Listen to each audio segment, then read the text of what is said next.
How to get a 6-digit authentication code on Discord. Hey everyone, welcome back to the channel. In today's video I'll guide you on how you can basically get a 6-digit authentication code on your Discord account, so make sure to stick with me till the very end. If you want to go ahead and basically get the 6-digit authentication code on Discord, all you have to do is simply go ahead and first of all make sure to launch your Discord app or your Discord in your browser.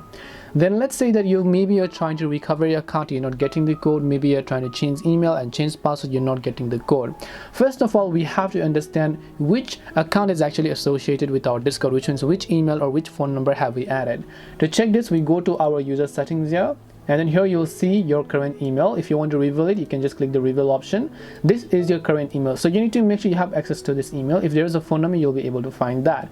So let's say that you're trying to change the email, you click the edit option. You have to send a verification code to your current email. When you click on send verification code, it will basically send a verification code to that email on which you want to change your account to. So if you go to that email, you should be able to get the authentication code from Discord, as you'd be able to find it here, as I've also received it.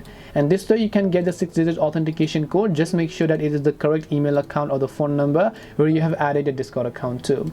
Hope this video is very helpful. If you have got any more questions, feel free to leave them down. Thank you for watching till the end of this tutorial, and see you soon in our next video.